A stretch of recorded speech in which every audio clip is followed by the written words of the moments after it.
Buffalo Wallow Fight Deadliest Texas Battle 1874. Welcome to Native Legends and History Stories, where we uncover the most dramatic battles and untold stories of the American frontier. If you're passionate about authentic, historical narratives that reveal the true nature of frontier warfare, make sure to subscribe and join our community of history enthusiasts. Now let's dive into an extraordinary tale of survival against impossible odds. September 12, 1874, Northern Texas. The odds are 100 to 6, and the 6 are already wounded. A massive force of Kiowa and Comanche warriors executes their deadly encirclement with precision, their horses moving in perfect coordination as they unleash a devastating barrage of arrows and bullets. Each warrior is a master of mounted combat, able to control their mount with just their legs while firing up to 6 arrows in the time it takes a soldier to reload his rifle. Once at the center of this deadly circle stand 6 men from the U.S. Army, a mix of seasoned scouts and soldiers caught in the worst possible situation on the Texas frontier. Leading them is Billy Dixon, whose reputation precedes him across the plains. Just months earlier, at the Second Battle of Adobe Walls, Dixon had achieved what many considered impossible, taking down a Comanche chief at a distance of nearly half a mile with a single shot. That legendary feat had saved his companions and earned him a place in frontier history. But today, even Dixon's extraordinary marksmanship seems inadequate against such overwhelming numbers. Alongside Dixon stands fellow scout Amos Chapman, whose tracking skills and combat experience have gotten them out of countless tight spots before. The military contingent consists of Sergeant Woodhull, whose steady leadership keeps the group focused despite their dire situation, and 3 privates Rath, Harrington, and Smith. Each man bears wounds of varying severity, their blood staining their uniforms as they maintain their defensive positions. Their mission had seemed straightforward enough: deliver critical dispatches to Colonel Nelson A. Miles about delayed supplies. Captain Willis Lyman's supply train had been repeatedly hit by Kiowa and Comanche raiders, preventing essential provisions from reaching Miles' camp. Now, these 6 men find themselves caught by what appears to be the same raiding party, but on a much larger scale. The Kiowa and Comanche warriors demonstrate why they're considered the finest light cavalry in the world. Their tactics are a perfected art form, the result of generations spent mastering mounted warfare. They attack in coordinated waves, each warrior choosing his moment to break from the main group, charge in at full gallop, fire their weapons with deadly accuracy, and wheel away before the soldiers can effectively return fire. Their horses respond to the slightest pressure of their riders' legs, moving as if horse and warrior are a single being. This is no random encounter. It's a carefully planned ambush that forms part of the larger Red River War, a final, desperate campaign by the Southern Plains tribes to defend their traditional lands. The Kiowa and Comanche have dominated these plains for generations, their mastery of mounted warfare making them formidable opponents. For 15 years, they've engaged in increasingly violent clashes with military forces and settlers, turning the Texas frontier into one of the deadliest battlegrounds in American history. The 6 men know what capture means. They've seen the aftermath of other skirmishes where soldiers were taken alive. Each man has silently committed to fighting to the last bullet rather than face that fate. But with their horses scattered, their supplies lost, and enemies closing in from all directions, even that grim determination might not be enough to see them through the next few hours. The Kiowa and Comanche warriors employ battle tactics that have proven devastatingly effective. Against traditional military formations, their signature move is the cyclonic attack. Warriors circle their targets at full gallop, steadily tightening their formation like a deadly spiral. This creates a constant barrage of fire from all directions while making it nearly impossible for their enemies to mount an effective defense. When the attack concludes, they scatter across the plains in smaller groups, only to regroup and strike again from unexpected directions. These tactics present a particularly difficult challenge for U.S. Army soldiers trained in Civil War-style combat, where the Civil War saw regiments moving in coordinated lines and columns executing carefully planned maneuvers on clearly defined battlefields. The Plains warriors operate with a fluid grace that defies conventional military response. Their hit-and-run attacks, carried out by small, autonomous groups, render traditional infantry tactics not just obsolete, but deadly for those attempting to use them. Even Billy Dixon, whose extensive experience fighting alongside and against native warriors has made him one of the Army's most valuable scouts, recognizes the futility of their situation. His group is caught in the open, their positioning making them perfect targets for the encircling warriors. Dixon knows from hard experience that their chances of surviving a sustained attack under these conditions are vanishingly small. The first casualty comes swiftly and deals a devastating blow to the group's survival chances. Private George Smith, tasked with controlling their horses during the fight, takes a bullet through his lung just minutes into the engagement. The impact sends him crashing to the ground, and in the chaos that follows, all their horses bolt with them go the men's haversacks, containing their ammunition, their coats for the cold night ahead, blankets, and most critically, their water canteens. In mere moments, they've lost not just their mobility and supplies, but also one of their own men. The Kiowa and Comanche warriors, recognizing their target's vulnerability, shift to a more methodical approach, rather than risk casualties in an all-out assault against men who, though trapped, are still dangerous shots. They break into smaller groups for targeted attacks. Each warrior seeks to prove his bravery through increasingly bold maneuvers, charging closer to the defenders, executing more difficult shots, demonstrating superior horsemanship. Their main focus falls on Smith's motionless form, believing him dead and seeing an opportunity to claim a trophy of war. Unknown to both sides, Smith clings to life. Each labored breath sends searing pain through his chest as he lies helpless, watching arrows and bullets strike the ground around him. His companions, initially believing him dead, fight desperately to prevent the warriors from claiming his body. They maintain a steady rate of fire, trying to keep the attackers at bay while looking for any opportunity to improve their position. As the battle intensifies, the remaining 5 men find their exposed position becoming increasingly untenable. Dixon, scanning the terrain with an experienced eye, spots a mesquite flat roughly a quarter-mile away. The scattered trees would provide some cover, and he quickly suggests making a break for it. But before they can implement this risky plan, a sharp crack rings out and Amos Chapman, Dixon's fellow scout and longtime companion, jerks backward as a bullet finds its mark. Chapman's voice remains steady despite his injury, calling out to Dixon with remarkable composure, "Billy, I am hit. At last the bullet has found its mark." But in the chaos of ongoing combat, Dixon can't spare more than a quick glance at his wounded companion. His attention is divided between returning fire at the charging warriors and searching desperately for better cover. During one of his sweeping glances across the battlefield, Dixon's experienced eye catches something promising: a shallow depression in the prairie ground nearby. It's a buffalo wallow, one of the many natural depressions created by roaming herds who dig and roll in the dirt to cool themselves and ward off insects. Though barely 10 feet across and only a few feet deep, the wallow represents their best chance for survival. Dixon quickly evaluates their options. The mesquite flat is too far, and with Chapman wounded, such a long run would be suicide.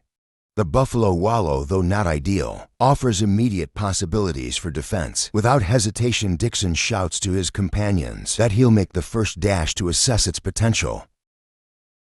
What follows is a heart-stopping sprint through a hail of arrows and bullets. Dixon zigzags across the open ground, the warriors' fire intensifying as they try to cut him down.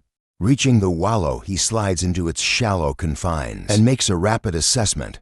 The depression is roughly 10 feet square, its sides sloping enough to provide some cover if they can enhance it. The soft earth can be easily dug out to create better protection. It's far from perfect, but it's their only chance. Dixon raises his voice above the battle noise, calling his companions to follow his lead. One by one, they make desperate runs to the wallow, each man's dash accompanied by increased fire from the warriors. As soon as they reach the relative safety of the depression, they begin frantically digging, with their bare hands and bowie knives, piling the soft sand around the edges to create a makeshift barricade. Between scoops of earth they return fire, keeping the warriors at bay while improving their defenses. The Kiowa and Comanche respond by intensifying their attacks, recognizing that their prey has found some shelter. They increase the frequency and ferocity of their charges, determined to overwhelm the soldiers before they can strengthen their position. The afternoon wears on, and the psychological toll of their desperate situation begins to show on the men. Dixon's first-hand account captures one particularly tense moment. Many times that terrible day did I think that my last moment was at hand. Once when the Indians were crowding us awfully hard, one of the boys raised up and yelled, "No use, boys, no use, we might as well give it up." We answered by shouting him to lie down.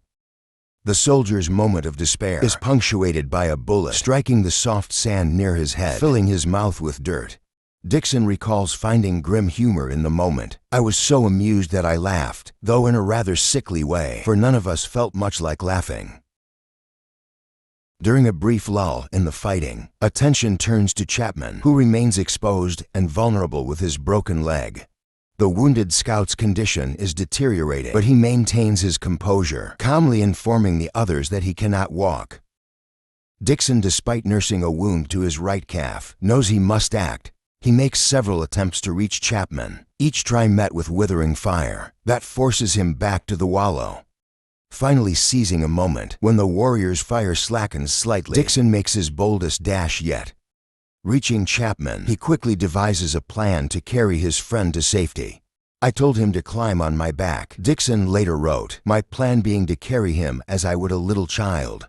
With careful movements, they position Chapman's broken leg over his good one, and Dixon begins the grueling task of carrying his fellow scout to safety. Chapman's larger frame makes the journey even more challenging, his injured body a dead weight on Dixon's back, as they make their way to the Wallow under intense fire.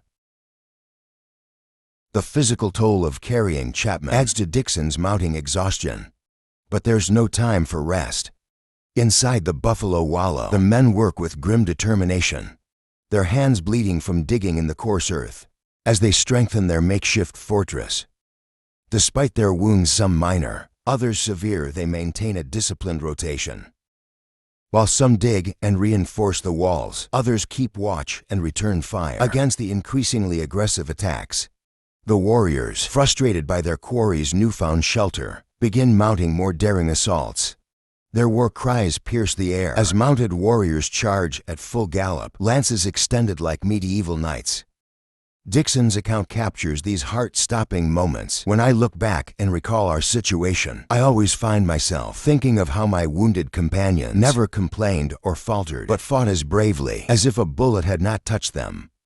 Sometimes the Indians would ride towards us at headlong speed, with lances lifted and poised, undoubtedly bent on spearing us.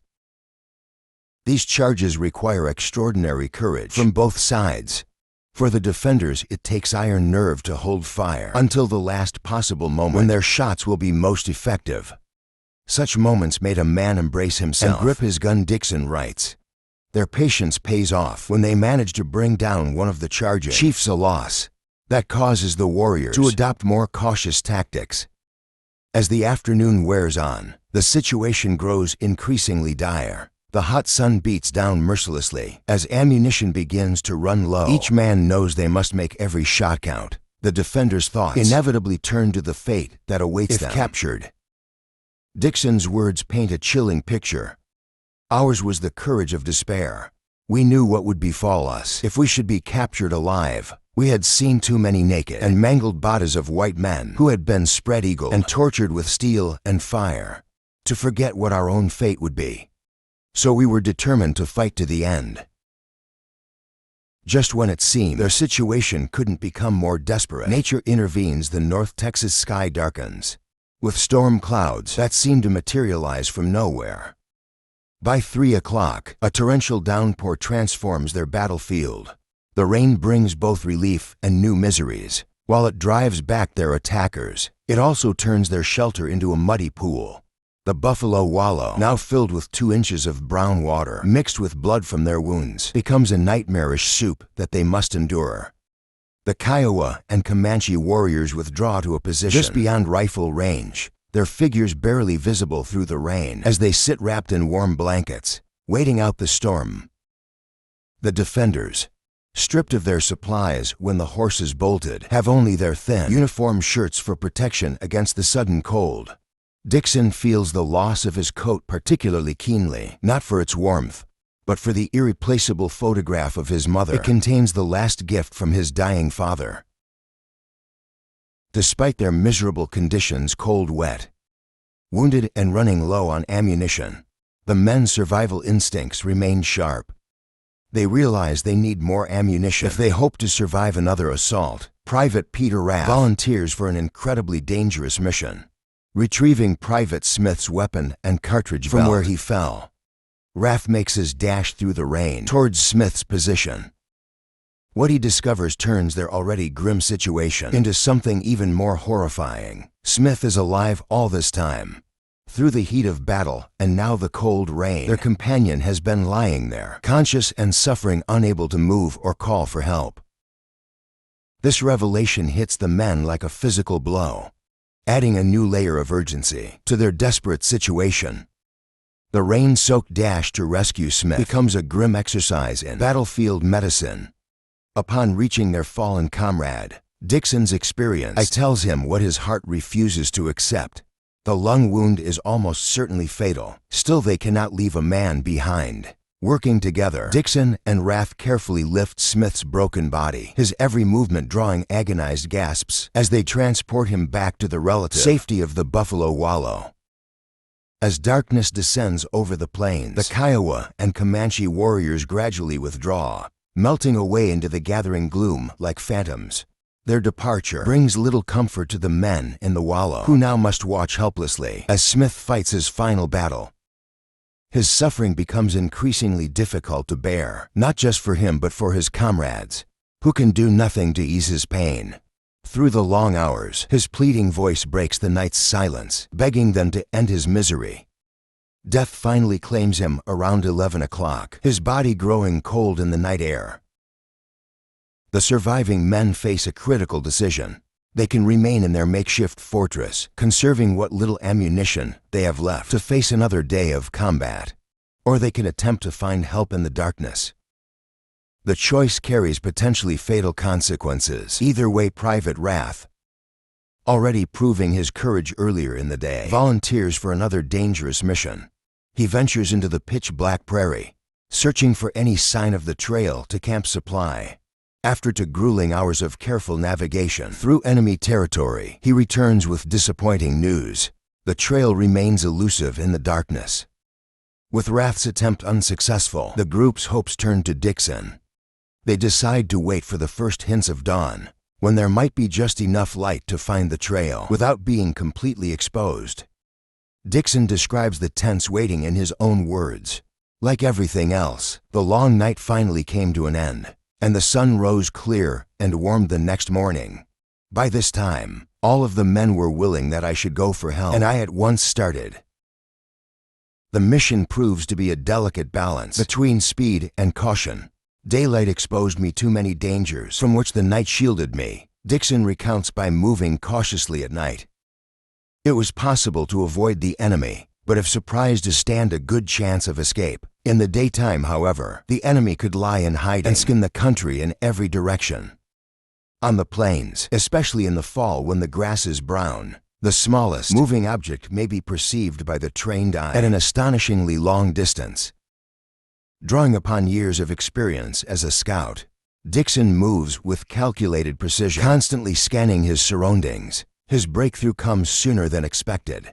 Barely half a mile into his journey, he discovers the trail to Camp Supply, but his relief is short-lived when he spots a large group in the distance, their camp spreading across about an acre of ground.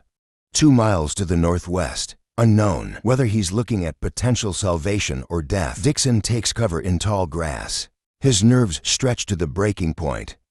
The waiting proves unbearable, forcing him to risk another look. His heart leaps when he realizes the group is moving and they're wearing Union blue. I have never felt happier in my life, he recalls. With renewed energy, he fires his rifle twice to attract their attention. the shots bringing the column to a halt and drawing the soldiers to investigate. The reunion proves bittersweet. While Dixon successfully guides the troops back to the Buffalo Wallow, their assistance falls short of what's needed.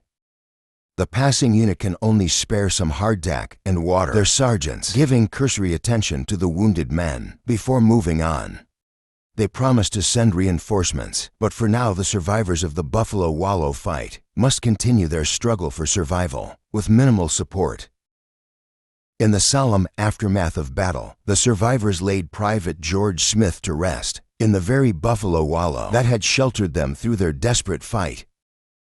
2 more days pass by the creek, each man nursing his wounds, until the welcome thunder of cavalry hoofs announces their salvation. At Camp Supply, doctors work to save what they can of Amos Chapman's shattered leg, ultimately amputating it above the knee. But Chapman, displaying the same grit that saw him through the battle, proves himself as tough as second-growth hickory. Within weeks he's back in the saddle, refusing to let the loss of a limb and his scouting career. Through the years that follow, the survivors maintain a steady correspondence, sharing their lives and memories. Dixon, in his later writings, expresses deep regret at never returning to properly mark the spot where George Smith made his final stand. The remoteness of the location and life's constant demands, preventing the journey he always meant to make. Colonel Nelson A. Miles, himself decorated for battlefield valor, presents each man with the Congressional Medal of Honor, the nation's highest military decoration. The awards recognize not just their survival, but their extraordinary courage under overwhelming odds. Sergeant Woodhull, Privates Rath and Harrington, Scouts Chapman and Dixon received their medals in person, while Private Smith's medal serves as a lasting tribute to his sacrifice. For the Kiowa and Comanche, the fight continues alongside their allies, the Cheyenne and Southern Arapaho. They wage a determined campaign to protect their traditional hunting grounds and way of life. The conflict rages until June 1875, when Pauna Parker leads his band of Comanche into Fort Sill, Oklahoma.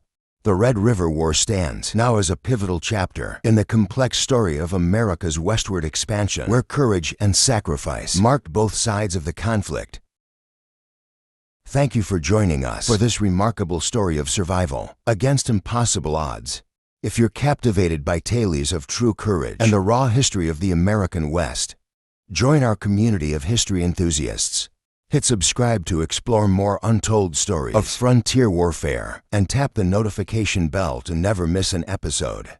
See you in our next adventure through time, only on Native Legends and History Stories.